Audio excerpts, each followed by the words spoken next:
Alright, Pistons fans, so in today's video, you have to talk about some bad news that just happened. Jerami Grant just went down with an injury. He will be out indefinitely. So if you guys remember in the Pelicans game, the play where Grant stumbled on the court and then he basically landed on his thumb and it was really awkward and it looked really bad. He continued to play in the game, but unfortunately now, after the Pistons medical staff took a look at him, he has been ruled out indefinitely. Now, before we get into how this affects the team, how this affects Jerami Grant's future with the Pistons, before we get into all of that, please make sure you guys like this video. Today's like goal will be 100 likes. As always, I appreciate all of you who like the video. Helps me push it out in the algorithm. So without further ado, let's get into this, man. So first off, I just want to say, get healthy, Jerami Grant.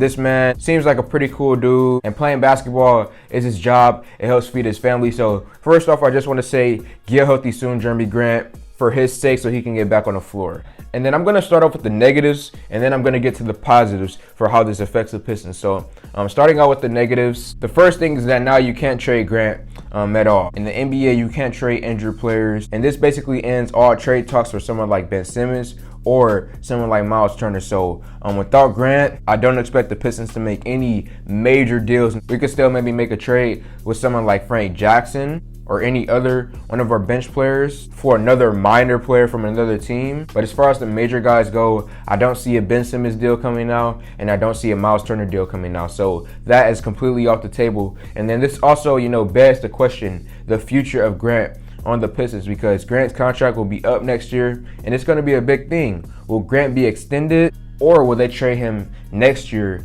at the trade deadline? That's going to be very interesting to see, because players typically in the final year of their deals, they play really well so that they can get extended and get max money. So will Weaver decide to extend Grant and give him max money, or will he trade him away at the deadline? The second negative part about losing someone like Grant is that this is going to majorly affect the young guys, because you're losing a massive leader in the locker room. I'm sure, Grant, he's one of the oldest players on this team, obviously. I'm sure all of the young guys look up to him, especially with what he did last year. Olympic team, almost winning Most Improved Player of the Year. He's played with guys like Russell Westbrook and Paul George. He spent time in Philadelphia. Like Grant, he's been in the league for a really long time now, and he's earned a lot of respect for a lot of guys. So I'm sure that the young guys really look up to him. They respect him, and losing someone like Grant is bad for the young guys, because you're losing a veteran leader in the locker room. Already without Kelly Olynyk as well, this is just not good in terms of leadership for the locker room. And then my third negative that I'm going to get to is Saddiq Bey. Now, it's maybe shocking for some of you guys to hear his name here, but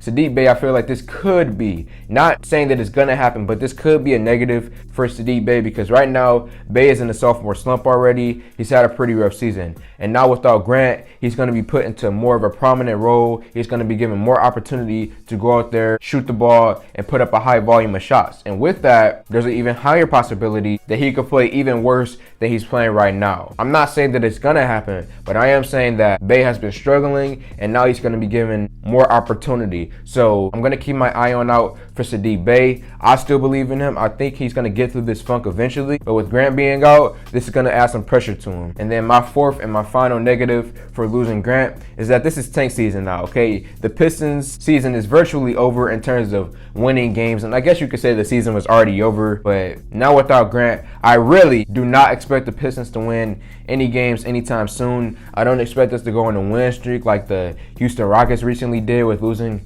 Jalen Green. I expect this season to be a struggle, and I guess now you can kind of say that it's tank season for Paolo. And I don't think they're going to do it intentionally, but just as a result of having so many young guys out there and not having Grant, as a result, you're just going to have a bad record in the end. So those are all of my negatives. Now let's get to the positives. So the first thing with losing someone like Grant is that this will help out the offensive flow. And what I mean by that is Grant, when he was on this team, he did the thing called Blake ball. That's what I refer to it as. When you give a guy a ball and let him do whatever he wants to do. Isolation plays. And that's something that happened with Grant a lot. There would be many plays where we would give him the ball and he would go into isolation until late in the shot clock. And he really did disrupt the flow of the offense. So losing someone like Grant will improve the natural flow of the offense. My second positive point about this is that this is Cade's show now, okay? Cade Cunningham will be the #1 guy on this team. He's going to be now the official leader of this team. He's going to be given an extremely high volume of shots to take. Just know that Cade Cunningham now will be willing and dealing, be given full reins to this team, which is really, really good. I cannot wait to see that happen. The next positive thing is that this is going to give more minutes to guys like Killian Hayes, Diallo, Frank Jackson, Josh Jackson, Luka Garza, Saban Lee. I'm not saying that they're all going to get many minutes. I'm saying that maybe a few of these guys will get a few minutes increase with Grant being out. And then also Isaiah Livers, he recently just got called up back to the Pistons main roster. We may see him get some minutes as well. And then my last positive point is that this is just time for guys to step up, okay? With Grant being gone, that is a huge hole that is now on our team. Someone needs to fill the role of Grant, or at least as a collective, as a team, just feel the need that Grant has left. So I'm just looking at guys on this roster and I'm saying, hey, this is your time. This is your opportunity to earn more money in the future, earn a bigger contract, and step up.